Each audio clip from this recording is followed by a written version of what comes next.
Assalamualaikum warahmatullahi wabarakatuh. Nama saya Nur Atika binti Busu, nombor matrik 17 DIB 19F1046. Di sini saya akan bentang tentang kawaid fikiyah al-adatu muhakamah. Untuk isi kandungan, pertama pengertian, yang kedua kaedah yang kelima, ketiga kaedah keenam, keempat kesimpulan, keseluruhan tajuk. Pengertian bagi adat ialah sesuatu yang menjadi kezaliman dalam kehidupan manusia. Selain itu, adat juga bermaksud sesuatu peraturan yang diamalkan secara turun-temurun di dalam masyarakat sehingga merupakan hukum dan peraturan yang dipatuhi. Bagi al-uruf, sesuatu telah dimaklumkan oleh masyarakat sehingga menjadi amalan biasa. Ia melibatkan perkara, perbuatan dan sesuatu yang tidak dilakukan. Untuk kaedah kelima iaitu semua perkara yang dibawa oleh syarak berbentuk mutlak dan tiada dasar yang menjelaskan sudut syarak serta bahasa. Ia dikembalikan kepada al-uruf. Bagi penerangan untuk kaedah tadi, berkaitan dengan masalah hukum yang ada ketepatan dalam syarak, namun ia secara mutlak sahaja.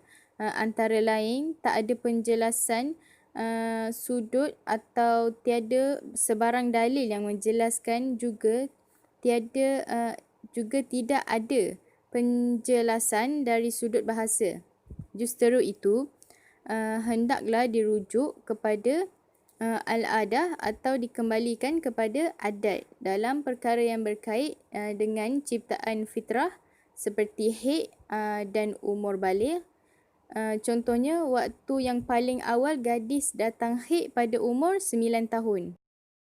Seperti yang saya belajar masa sekolah menengah lagi, gadis yang memula datang haid umur dalam 7 tahun pun ada, tapi jaranglah. Kebanyakannya 9 tahun dan tempoh waktu haid dia paling kurang 1 hari 1 malam.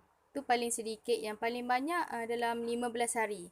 Kalau lebih dari 15 hari dikira darah penyakit. Hukum furuk atau contoh bagi kaedah ni tadi ialah contoh pertama, tentang tempat penyimpanan barang yang sepatutnya dalam kes yang berkaitan dengan hukum hudud, jenayah mencuri. Yang contoh kedua pula tentang penyerahan barang serta perpisahan di antara penjual dengan pembeli dalam akad jual beli. Yang tu contoh kedua, dan contoh ketiga pula berkait dengan waktu dan tempoh haid yang serta kadarnya. Yang macam saya cakap tadi, contohnya sekurang-kurang tempoh haid atau 1 hari 1 malam, atau kebiasaannya 6 atau 7 hari. Itu normal. Lepas tu manakala maksimumnya adalah 15 hari. Bagi kaedah ke-6 pula, iaitu haqiqah at-tariru bidalilah al-adah. Bermaksud hakikat ditinggalkan dengan ada petunjuk menurut adat. Dia punya penerangan dia, kadang-kala sesuatu perkara itu mempunyai pengertian yang berbeza. Satunya membawa pengertian hakiki dan satu lagi membawa pengertian majazi. Namun, pengertian majazi adalah lebih meluas digunakan dalam kebiasaan hidup masyarakat. Oleh itu, berdasarkan kaedah ini, pengertian yang hakiki diketepikan dan pengertian majazi itu boleh dijadikan hujah untuk diamalkan. Bagi maksud hakiki tadi, hakiki itu adalah sesuatu yang tidak akan berubah. Tu bagi majizi pula dia sentiasa berubah ikut peredaran zaman. Hukum furuk bagi kaedah ke-6 ini adalah seseorang membeli barang dengan membayar deposit. Namun sebelum ia mengambil, harga telah naik. Mengambil barang itu, harga telah naik. Lepas tu penjual tak boleh membatalkan jual beli tersebut atau menjual barang tersebut kepada orang dengan alasan jual beli tu belum terlaksana dengan sepenuhnya. Sebab dia baru bayar deposit, dia tak bayar separuh pun lagi daripada barang tu.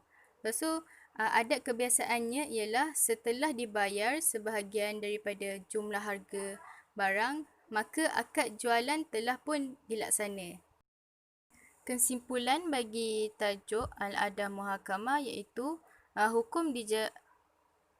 adat dijadikan hukum ialah bahawa aturan fiqh asas kelima adalah mengenai adat istiadat atau kebiasaan. Dalam bahasa Arab, terdapat dua istilah yang berkait dengan adat istiadat, iaitu al-adah dan al-uruf. Al-adah atau al-uruf adalah yang dianggap baik dan tepat oleh manusia secara umum yang dilakukan berulang kali sehingga menjadi kebiasaan dalam kehidupan. Dalam bidang muamalat, al-adah atau kebiasaan yang diamalkan oleh manusia boleh berubah dari masa ke semasa, dari generasi ke generasi, malah dari satu tempat ke satu tempat yang lain. Contohnya dalam bidang jual beli seperti yang disebutkan, kebiasaan yang diamalkan oleh generasi hari ini menggunakan alat sukatan dan timbangan dalam kilogram telah berbeza daripada generasi dulu. Generasi dulu kebanyakannya macam pertukaran barter kan, pertukaran barang dengan barang. Begitu juga dengan kebiasaan al-adah. Pada suatu masa mereka menjual beli mut'atah, bertukar tangan sahaja. Lepas tu kebiasaan kini orang membayar dengan tunai dan kad kredit atau kad debit, tetapi tidak mustahil datang suatu masa nanti orang tak akan lagi guna tunai langsung. Semuanya menggunakan atas talian saja. So itulah kebiasaan al-adah yang akan berubah-ubah mengikut keadaan satu-satu generasi tersebut. Tetapi al-uruf atau adat resam sesuatu bangsa atau kumpulan manusia itu diwarisi turun-temurun dan mustahil akan berubah. Pepatah, biar mati anak asal jangan mati adat. Maksud jelas menggambarkan persoalan mengapa pilihan para ulama menggunakan kaedah al-adah muhakamah berbanding al-uruf muhakamah. Nampak jelas sekiranya dilihat dari segi bidang muamalat. Itu saja dari saya.